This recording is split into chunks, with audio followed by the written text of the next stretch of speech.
Hello aspirants, welcome to UPSC Experts. Today in this video I am going to discuss about how to write introduction for GS mains answers. See, many aspirants have doubts regarding whether to write introduction or not, like how many words introduction has to be in and what to write in introduction. So in this video I am going to address all these issues related to introduction. आपको introduction कैसे लिखना है उस पर एक अच्छा clarity मिल जाएगी. सो चलते हैं, फर्स्ट फ्यू टिप्स डिस्कस करेंगे रिगार्डिंग इंट्रोडक्शन में. First thing is we need to write brief and concise introduction. ये नहीं कि इंट्रोडक्शन में आधा पेज हमने इंट्रोडक्शन में लगा दिया. Question is for 150 words and we are writing 75 words और 50 वर्ड्स का introduction. Introduction has to be brief and concise. It has to be in 2 or maximum 3 lines for 10 mark question, or it has to be in 3 to 4 lines for 15 mark question. इससे ज्यादा नहीं होना चाहिए. इससे ज्यादा होने से क्या होगा, मेन कंटेंट है उस पर इफेक्ट पड़ेगा.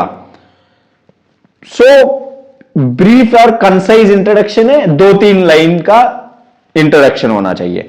Then is introduction has to be relevant to central theme of question.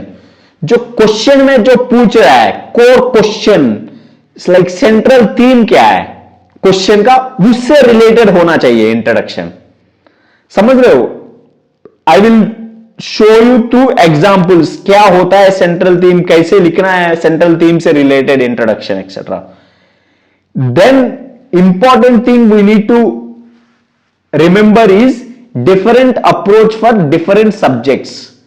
See, we must not follow one size fits all approach for introduction. See, for polity there is different type of writing an introduction. Like polity, you can use articles of constitution, Supreme Court judgments related to question, etc. as your introduction. For geography, you can define key words या key concepts, like if there is a question on Deccan trap and its resources, तो you can mention what is Deccan trap. वो and history के लिए you can use timeline or context of the question. Like if there is a question on 1857 revolt, then you can discuss the context in which things are going on as introduction. So for different subject, different type of introduction. See, if you know these things, it is easy to write introduction. Then another important thing is different intros for different type of questions. See, और subject है, ये नहीं कि polity है, like every question you are starting an intro with articles or judgments. There are questions where you don't know articles or articles है ही नहीं question related. Example, if there is a question on model code of conduct, so then there is no need to write articles. You can briefly explain what do you mean by model code of conduct, when it came to form, etc. उस पे discuss करना है. So there is no hard and fixed rule कि भाई introduction यही होना चाहिए, ये नहीं होना चाहिए and all. So there are different types of writing and introduction, वो हम डिस्कस करेंगे.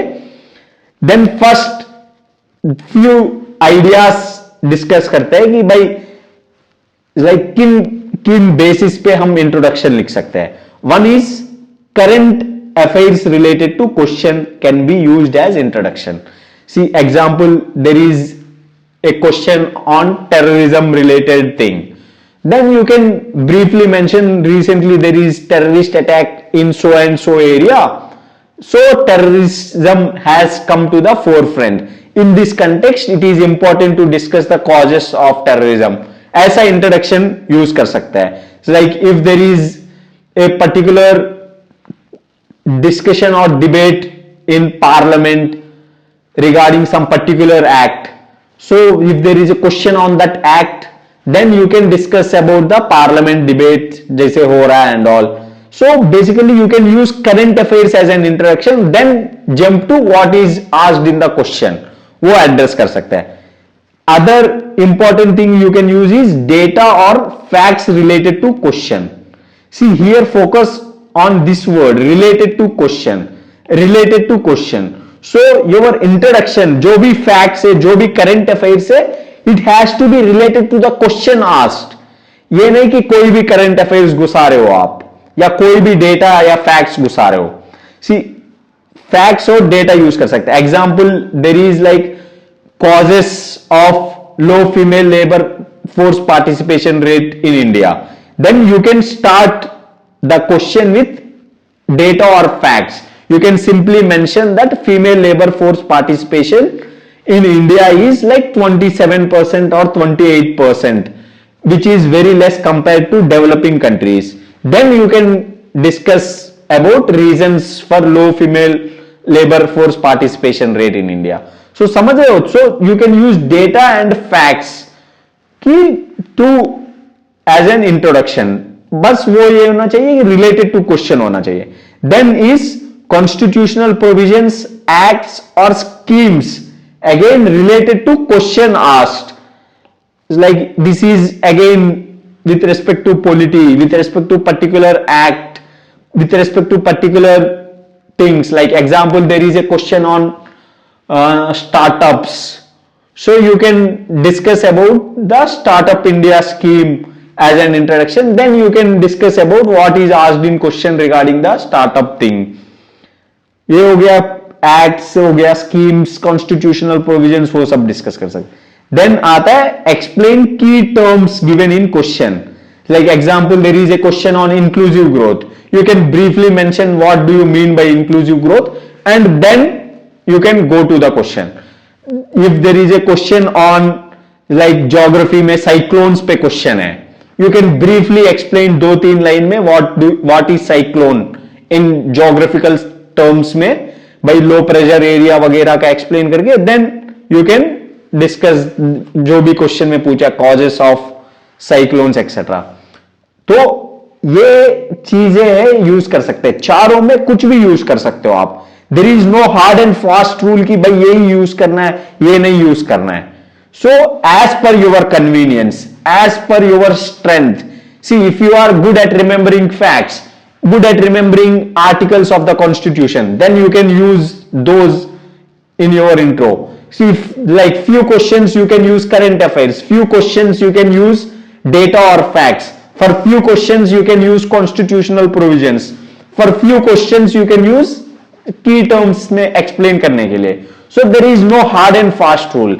The more you practice in these lines, the more you adopt your introduction इनके लिए. तो आप इंट्रोडक्शन में प्रॉब्लम फेस नहीं करोगे. सो अभी मैं क्या करूंगा, like I will take few questions और उस क्वेश्चन के बेसिस पे हर क्वेश्चन पे क्या लिख सकता है इंट्रोडक्शन, वो डिस्कस करूंगा मैं. See I have taken questions of 2022 का पेपर, रिसेंटली जो मेंस हुआ उसका क्वेश्चन दिया. आई वोंट बी डिस्कसिंग कि बाई पॉइंट्स ये होना चाहिए नहीं होना चाहिए. I will just briefly discuss ये इंट्रो होना चाहिए, देन स्ट्रक्चर में आप क्या डिस्कस कर सकते हो. तो so that you get good idea on various type of questions में किस तरीके का इंट्रोडक्शन हो सकता है. See first is question. See this is 4 mark question, right. 10 mark question 2022 paper वाला 10 mark question. See for 10 mark question I already told you 2-3 line का introduction. See here the question is, see for every question before you start writing you need to read question 2 to 3 times at least. You must have good understanding by पूछना क्या चाह रहा है examiner, what is he exactly asking.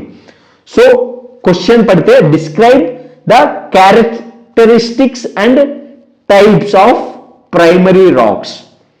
तो ये question है. Again दोबारा पढ़ो, describe the characteristics and types of primary rocks. You can underline जो कीवर्ड्स है, जैसे मैं कर रहा हूं, so question is on primary rocks. So intro क्या हो सकता है? Briefly explain what do you mean by primary rocks. Primary rocks are, ऐसा 2-3 लाइन में एक्सप्लेन करो। ये हो गया आपका इंट्रो। देन आता है first part is characteristics of primary rocks. इधर जितने भी कैरेक्टरिस्टिक्स आपको पता है वो सब लिखोगे। देन आता है types of primary rocks. Then जितने भी टाइप्स है प्राइमरी रॉक्स का वो आप डिस्कस करोगे। देन आता है कंक्लूजन। कंक्लूजन में भी मैं कैसे लिखना है वीडियो बना दूंगा। ये कंक्लूजन का सी दिख रहे हो, राइट? अपना जो प्राइमरी कंक्लूजन है, मैं जस्ट एक्सप्लेनिंग। अब डेफिनेशन में ये मत करो कि आप सीधा टेक्स्ट बुक डेफिनेशन होना चाहिए। नो, वो कि भाई हम सारे याद नहीं कर सकते हैं, रट नहीं सकता है। So it has to be as per your understanding. जो जनरल वर्ड्स से आप एक्सप्लेन कर सकते हो ना, वो आपका इंट्रोडक्शन होगा। No need to mug up all the things. तो गॉट द आइडिया अबाउट इस क्वेश्चन का, प्राइमरी रॉक्स क्वेश्चन का कैसे इंट्रोडक्शन लिखना है। सो चलते हैं फिर नेक्स्ट क्वेश्चन पे। सेकेंड क्वेश्चन, ये भी 2022 का क्वेश्चन है, 10 मार्कर का। 10 मार्कर का अगेन 2 to 3 लाइंस का इंट्रो। सी आप ये दिमाग में रखो हमेशा कि make your mind to think in such a way कि वो हैबिट बन जाए। भाई 2-3 लाइन से ज्यादा नहीं लिखना है, because if you right more than 2-3 lines you would be compromising with the main content. So main content पे जैसे इसमें characteristics and types of primary, ये main content है। और intro के चक्कर में main content को कभी कम इंपॉर्टेंस नहीं देना चाहिए। So then next question पढ़ते, discuss the natural resources potential of Deccan Trap। Natural resources potential of Deccan trap पूछ रहा है। सो इंट्रो क्या होना चाहिए? What do you mean by Deccan trap? भाई डक्कन ट्रैप है क्या है कहा है? See here, since the question is only one part, natural resource potential, you can go for 3 to 4 lines का इंट्रो। समझ रहे हो? See there is no hard and fast rule कि यार ऐसा ही है। सो यू कैन एक्सप्लेन कि भाई डक्कन ट्रैप्स है क्या? इज लाइक डक्कन ट्रैप्स और volcanic formations formed in the Maharashtran region due to when India plain, ऐसा करके लिख सकते हो। फिर लिख सकते हो heading natural resource potential.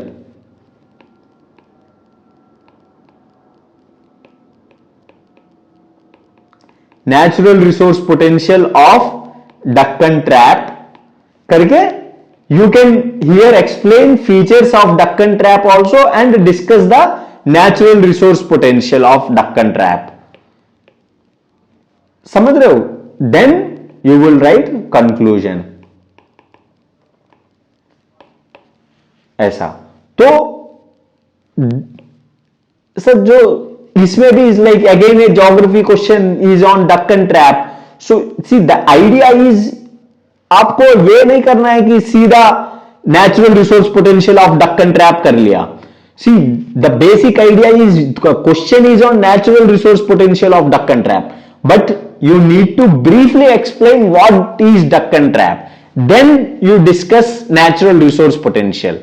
see अब मान ले आपने किसी के शादी पे गया, किसी आदमी से मिला, आप कुछ जानते ही नहीं है, आप कौन है कुछ नहीं जानते हो, but you want to talk to that person, you just go on and say कि कुछ बात कर लिया random, You go and you introduce yourself. My name is this and this. I am doing this and this. ऐसा करके then you will come to the main topic. So I am doing business. So I need to talk to you what kind of business. There is a chance for your collaboration etc. ऐसा कर सकता है. तो वो intro भी ऐसा ही है. And ये नहीं कि आप मिला इंट्रो में आप पूरा आपके परिवार के बारे में सब बता रहे हो, आपका दादाजी, मामा जी, चाचा जी सब क्या करते हैं एंड ऑल वो सब बता रहे हो, बट काम का बात किया नहीं है. तो ये कि इंट्रो थोड़ा ब्रीफ होना चाहिए, इफेक्टिव होना चाहिए, रिलेवेंट होना चाहिए, देन जो काम का मुद्दा है उस पे आना चाहिए. समझ रहे हो?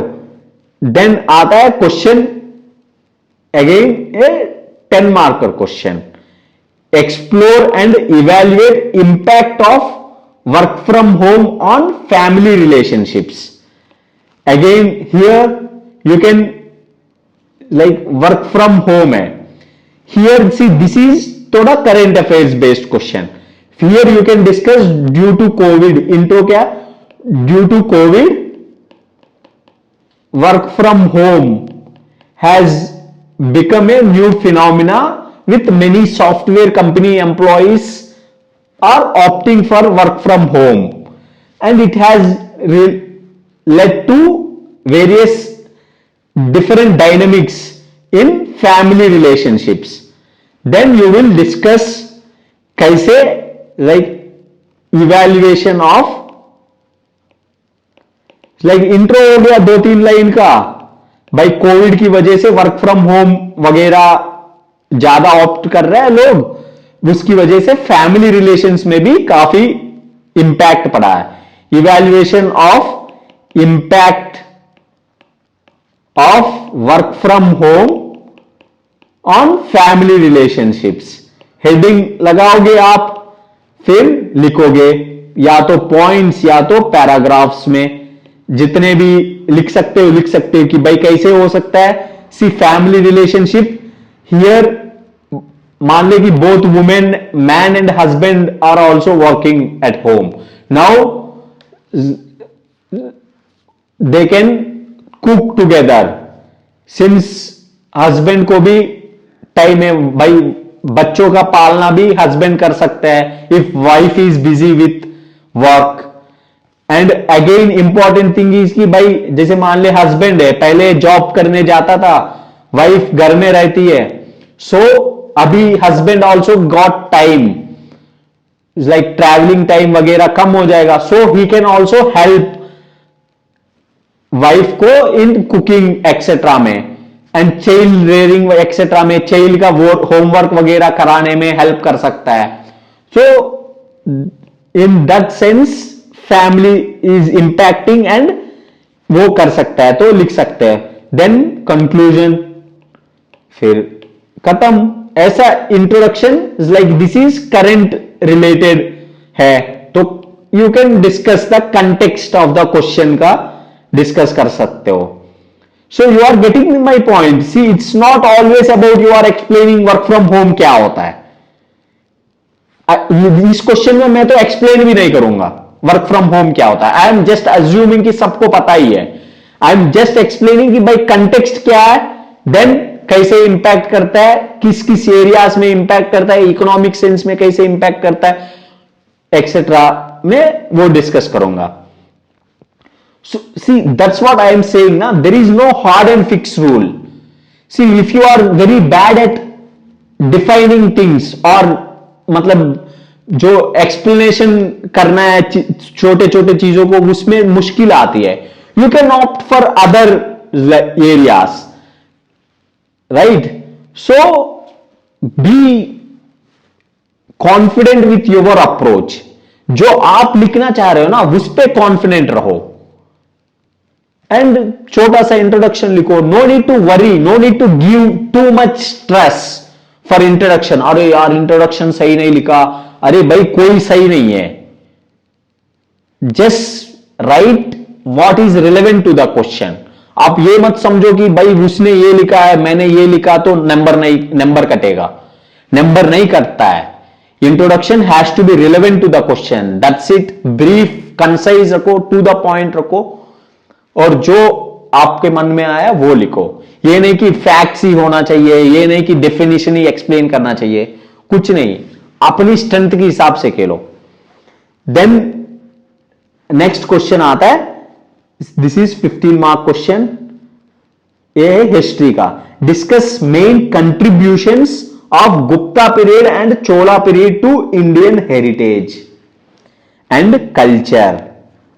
सी, अब है कि हिस्ट्री, पहले चीज आप लिख सकते हैं कि भाई गुप्ता पीरियड कब था, टाइम पीरियड कब से कब है, वो लिख सकते हो। देन चोला पीरियड कब से कब तक है, वो लिख सकते हो as a brief introduction.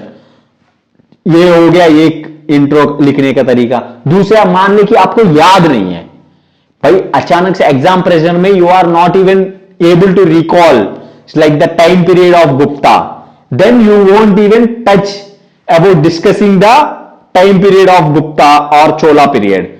You would briefly mention कि Gupta period is considered as golden age of Indian art and culture। Heritage and culture का पूछ रहा है ना, इंडियन आर्ट एंड कल्चर का लिख दो। Then similarly in southern India Chola period is considered as epitome of Indian heritage and culture। ये introduction है। See, this is fact. Gupta is considered as golden age of Indian art and culture. This is easy to remember, right? You can write it as introduction. ये नहीं कि भाई Gupta period mention करना ही करना है, भाई फैक्ट्स नहीं आता है, फैक्ट्स याद नहीं है। Why you want to discuss this? So you directly discuss this. समझ रहे हो? See, there is no hard and fast rule. And if you remember facts, you can discuss like Gupta period from like say 300 AD to 300 BC, like 500 AD is considered as the, आप अगर आपको याद है तो आप लिख सकते हो, अगर आपको याद नहीं है तो नहीं लिखना है, सिंपल है। अब ये नहीं कि एग्जामिनर इस पे वो नहीं करेगा कि भाई इसको आता है कि नहीं आता है। अब एग्जामिनर को नहीं पता है आपको पता है कि नहीं पता है, examiner knows what you have written, so make sure what you wrote is correct and what you wrote is relevant to the question. समझ रहे हो? उसी बेसिस पे अगर मान लो आपने लिखा general point on Indian art and culture and heritage is very historical in the sense that Indian art and culture heritage is very much better than Western art and culture, ऐसा लिखा तो वो examiner का bad impression आएगा। क्यों आएगा? Question is not on general Indian art and culture और Indian art and culture with respect to western civilization, but question is on Gupta and Chola period. So introduction has to be on Gupta and Chola period and Indian art and culture heritage.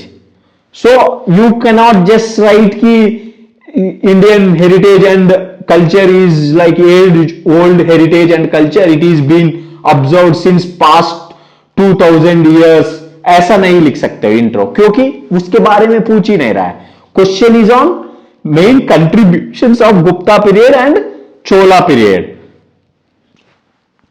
On Indian heritage and culture. तो समझ रहे हो आप कैसे लिखना है।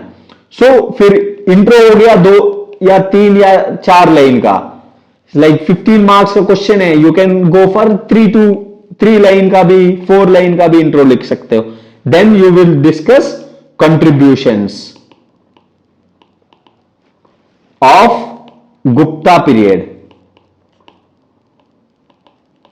To Indian heritage and culture. Then फिर points लिखोगे आप जितने भी इंडिया कंट्रीब्यूशंस वगैरह का। Then you will discuss contribution of Chola period to Indian heritage and culture. Heading जितने भी पॉइंट्स है पॉइंट्स लिखोगे। सी हियर देख रहे हो, मैं गुप्ता पीरियड है क्योंकि मेरे पास भर के कंटेंट है भाई, भर के कंटेंट है। It's like I can write as many points as possible. So मैं दोनों अलग अलग से डिस्कस करूंगा ताकि अच्छे से कॉम्प्रिहेंसिवली डिस्कस कर पाऊं और एग्जामिनर को भी इजी हो जाए। Then I will write conclusion. ऐसा होता है कि क्वेश्चन स्ट्रक्चर करना, और introduction has to be on Gupta period and Chola period and Indian culture पे होना चाहिए। समझ रहे हो? See the focus area is to write relevant, जो क्वेश्चन पूछा है उस पर रिलेवेंट रहना है, जो सेंट्रल थीम ऑफ क्वेश्चन है। Here central theme of question is not Indian heritage culture वगैरह का, सेंट्रल थीम ऑफ क्वेश्चन है Gupta period and Indian heritage का क्वेश्चन है। समझ रहे हो? फिर डिस्कस करते हैं नेक्स्ट क्वेश्चन का। Next question is like 15 marks and 250 words का। देखते हैं, are tolerance, assimilation and pluralism the key elements in making of an Indian form of secularism, justify your answer. दिख रहा है? देखो दोबारा पढ़ो। Are tolerance, assimilation and pluralism key elements of the making of an Indian form of secularism, Indian form of secularism, justify your answer. देख रहे हो? अब इधर मैं इंट्रो क्या लिखूंगा, आप सोचो क्या लिखोगे। You will right on briefly explain what is Indian form of secularism.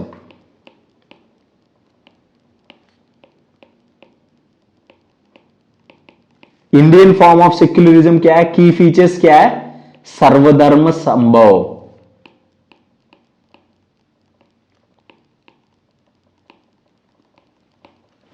caste and state is not separate from religion. Unlike west जहां स्टेट कोई इंटरफेयर नहीं करता है रिलीजन में, इंडिया में क्या है, state treats all religions as equal and religion is right to religion is provided as a fundamental right in Indian secularism.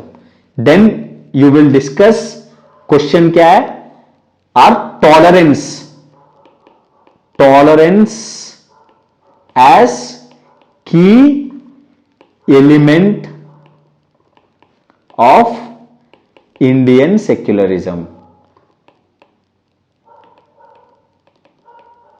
As heading.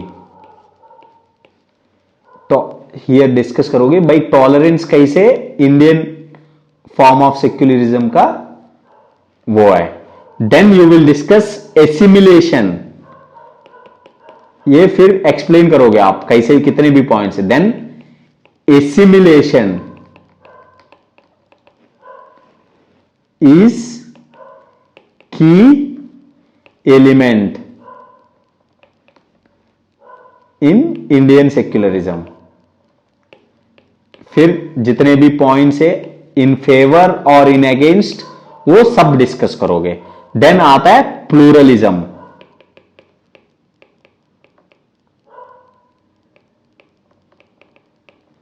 कैसा heading, Indian form of secularism कैसा heading करके फिर कैसे है सब अच्छे से एक्सप्लेन करोगे। Then conclusion. सी देख रहे हो, ये मैं इसमें पूरा स्ट्रक्चर बता रहा हूं। See in my first 3 videos also I have briefly explain कैसे स्ट्रक्चर करना है। अब मैं क्या कर रहा हूं इसमें भाई, इंट्रोडक्शन कैसे लिखना है, फिर स्ट्रक्चर कैसे करना है। See here many people they club all the points, सिर्फ पॉइंट में लिखेंगे कि भाई कैसे टॉलरेंस है, एक में लिखेंगे एसिमिलेशन, फिर लिखेंगे टॉलरेंस कैसा है, फिर लिखेंगे एसिमिलेशन कैसा है, फिर लिखेंगे pluralism.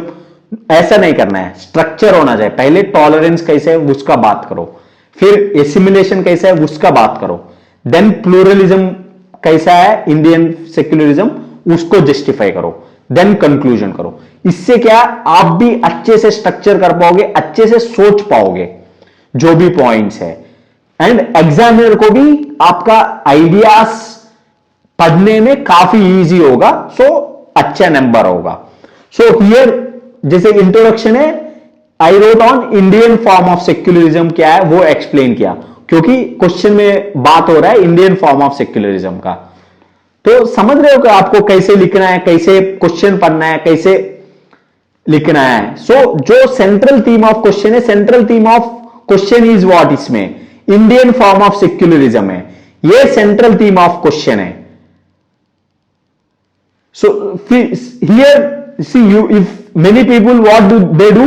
They briefly explain what is secularism as intro, then explain कि by Indian form of secularism क्या है, then discuss about tolerance, assimilation, etc. pluralism, Indian form of secularism है कि नहीं है।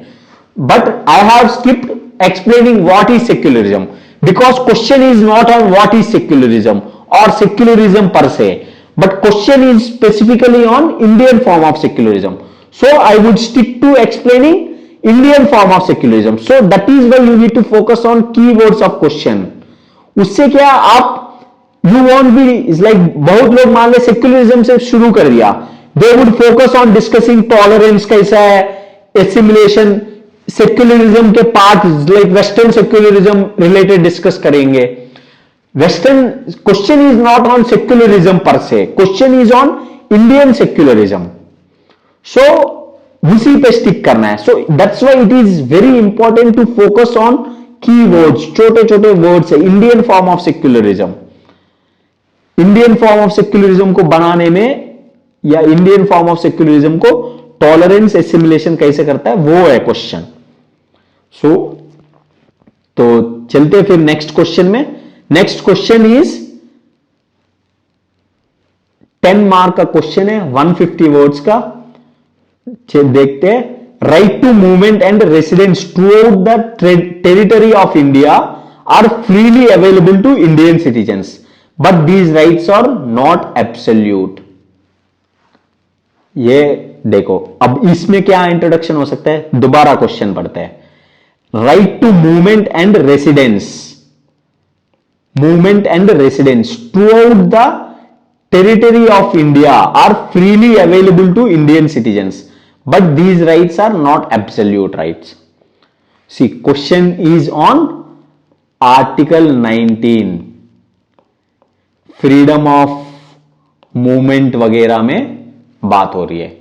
Like there are rights like freedom of speech and expression, freedom of movement, freedom of residence. इनमें specific article से freedom of movement and residence, like article 19 1B or 1C, like these articles.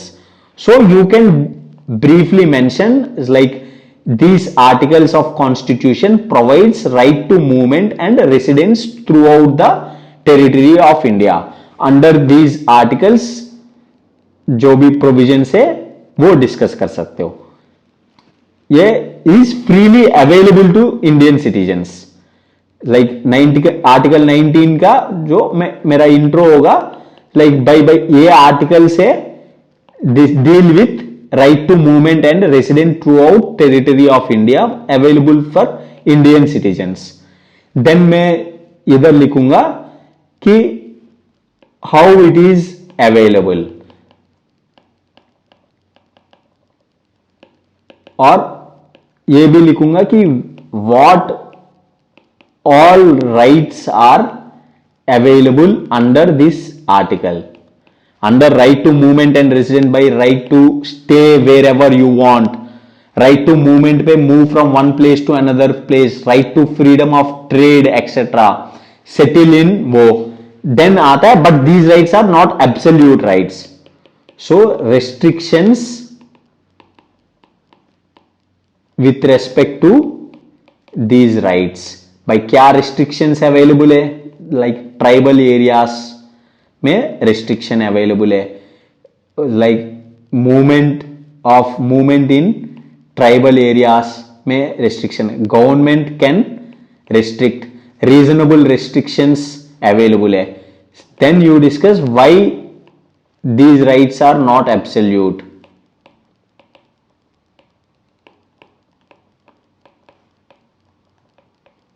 मतलब reasons क्या है restrict करने के लिए, भाई it's like law and order maintain करने के लिए, ट्राइबल कल्चर प्रोटेक्ट करने के लिए, ट्राइबल एक्सप्लॉइटेशन कम करने के लिए.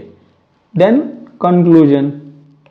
See, if you want, you can rewrite this part as conclusion also. Since it is 10 mark question, you can write many parts. See, देख रहे हो, it's like introduction. I am using articles or provisions of constitution, जो मैं पहले भी discuss किया हूं कि the intro you can use articles. अगर मान ले आपको articles provisions याद नहीं है, so then you can briefly mention कि भाई constitution under fundamental rights provide right to movement and residence to all the citizens of India. ये जरूरी नहीं कि आप आर्टिकल मेंशन करना ही करना है, भाई कर लिया अच्छा है, नहीं कर लिया फिर भी ठीक है. See it is understandable. Examiner won't जज you on the basis of article mention किया है कि नहीं किया. भाई कई बार याद नहीं आता यार एग्जाम प्रेशर में, so no need to worry about it. ठीक है, ऐसा इंट्रोडक्शंस लिखना है कि write use articles like see if example मान ले कि there is a like current affairs में न्यूज में है कि भाई like government has restricted movement of some people into tribal areas वगैरह में, लाइक अंडमान एंड निकोबार में कुछ एरियाज में रिस्ट्रिक्ट किया है गवर्नमेंट, वो न्यूज में है. So you can discuss that news current में जो है as your introduction. See recently government has done this, so right to movement is not an absolute right. So then you can discuss like under constitution provision ऐसा. तो ये क्या करता है कि एग्जामिनर को गिव्स एन आइडिया और impression that you are well aware of what is happening and you are able to connect the static portion with current affairs portion. So in this particular question you can write like current affairs also. अगर मान ले कि भाई government ने कुछ act लाके किसी leader को रेस्ट्रिक्ट किया, like recently 1 year back government of Assam has restricted जो like Jignesh Mevani to move in the Assam area due to some reason. So you can discuss that thing, like why it is violation of Article 19. Then you can move to discussing your main body.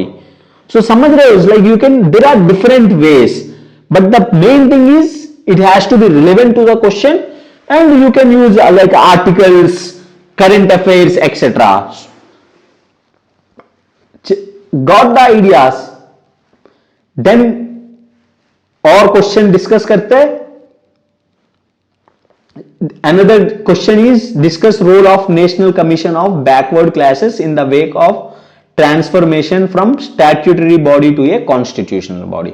सी इधर भाई you can like you can discuss intro क्या है. Intro you can discuss like which constitutional amendment has made it a constitutional body, or which constitutional provisions deal with the provision of national commission of backward classes. भाई कौन सा article है तो वो use कर सकते हो. या तो अगर मान ले आपको आर्टिकल याद नहीं है, कंटेक्स्ट यूज कर सकते हो. भाई क्यों करना पड़ा, why government has given this body a constitutional status from a statutory status. Then you can discuss role of national commission for backward classes. तो समझ रहे हो. See, if you don't know the articles or constitutional amendments, then discuss why aspect, context लिखो 2-3 line में. Then discuss role of national commission of backward classes. भाई कितने भी role है वो सब डिस्कस कर लो, इसका क्या रोल है. Then discuss like need for constitutional status और कॉन्स्टिट्यूशनल स्टेटस देने से कैसे हेल्प होगा. Then write conclusion. Constitutional status देने से कैसे प्रॉब्लम्स एड्रेस करेगी वो करो. भाई रोल्स तो करना है. So that's how you need to proceed. Like introduction, there are different ways, it has to be relevant to the question. See you can not just write about some constitutional body etcetera. Question has to be on national commission of backward classes. Use its articles or its relevant context. समझ रहे? Then चलो एक question, ये question ये discuss करते हैं, जल्दी wind up करते हैं, लास्ट क्वेश्चन डिस्कस करके बाकी आपको समझ में आ रहा है कि कैसे है. What is integrated farming system, how is it helpful to small and marginal farmers in India. 15 marks का क्वेश्चन है. सी हियर री, मेरा इंट्रो क्या होगा, I will explain integrated farming system only. भाई होता क्या है, see since it is directly asked with a question mark, मैं इंट्रो नहीं लिखूंगा. अब इस क्वेश्चन में इंट्रो है नहीं, मैं इंटीग्रेटेड फार्मिंग सिस्टम है इसी को अच्छे से हाफ पेज या ये पूरा पेज मैं डिस्कस करूंगा. सी 15 मार्क्स का पेज है, 15 मार्क्स का क्वेश्चन है. मैं 3 पेज में, ये फर्स्ट पेज, ये सेकंड पेज, ये थर्ड पेज है. मान ले मैं फर्स्ट पेज पूरा इंटीग्रेटेड फार्मिंग सिस्टम क्या है वो एक्सप्लेन करूंगा, अच्छे से एक्सप्लेन करूंगा. भाई इंटीग्रेटेड फार्मिंग सिस्टम क्या है, एग्जांपल्स क्या है, कहां कहां हो रहा है, इससे क्या बेनिफिट्स मिलेगा, वो सब मैं पूरा ये पेज डिस्कस करूंगा. तो आप समझ रहे हो इफेक्टिवली इसमें इंट्रो है नहीं. So no intro. सो ये जरूरी नहीं कि आपको हर क्वेश्चन में इंट्रो लिखना है. भाई अगर इंट्रो नहीं लिख रहा है तो आपको बाइकआउट किया जाएगा, कम नंबर मिल आए. भाई इधर स्कोप ही नहीं है. You need to discuss like what is given in question. ये इसमें ये थोड़ी लिखोगे. If you want you can write की भाई government recently integrated farming system adopt किया है या कुछ पॉलिसी लेके आया, एज ए इंट्रोडक्शन लिख सकते हो. But even if you don't write, there is no crime or there is no deduction of marks. Directly you can explain. मैं पूरा एक पेज में अच्छे से एक्सप्लेन करूंगा. अब इधर ये नहीं कि मैं सिर्फ इंट्रो, क्योंकि जो स्पेसिफिकली दिया है ना उसको अच्छे से एक्सप्लेन करना है. मैं पूरा ये page, one side of my answer sheet में पूरा इसको एक्सप्लेन करूंगा. Then how it is helpful for small and marginal farming, ये हेडिंग लगाऊंगा. इंटीग्रेटेड फार्मिंग सिस्टम है, how it helps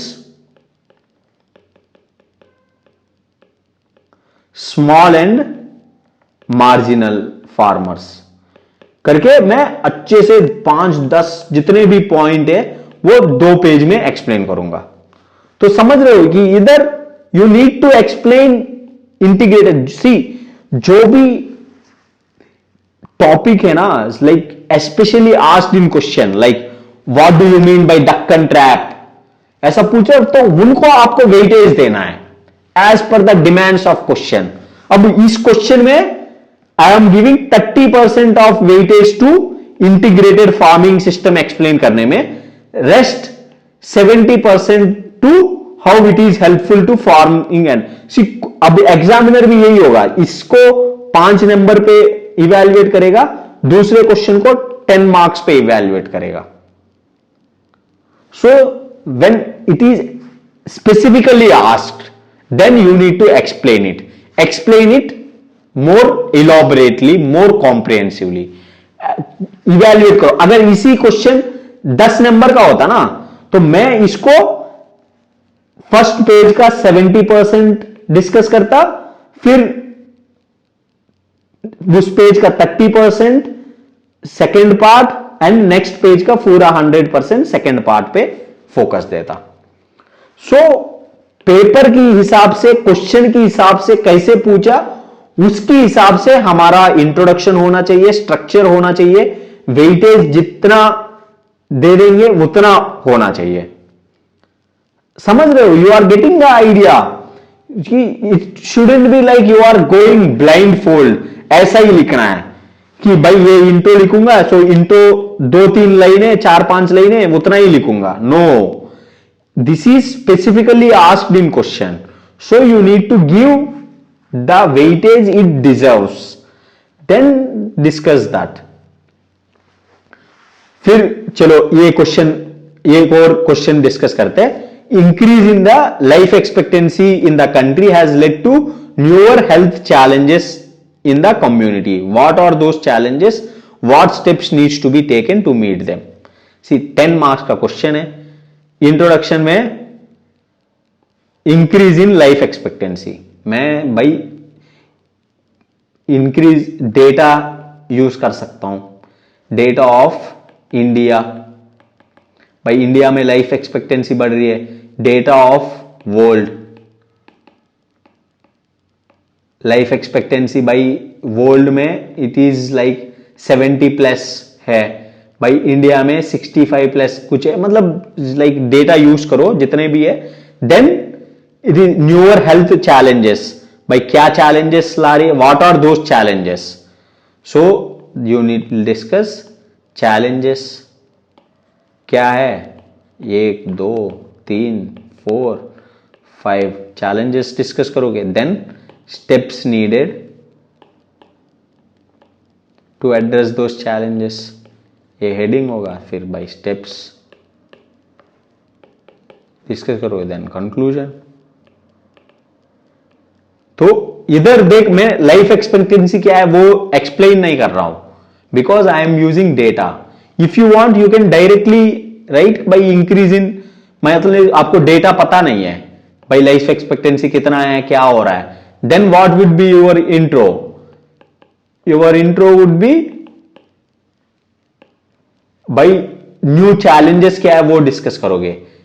C, with increase in life expectancy there is new challenges with respect to, वो है challenges on multiple fronts like political, economy related etcetera. ऐसा challenges है करके ऐसा general point लिख सकते हो. But it has to be on life expectancy and health challenges.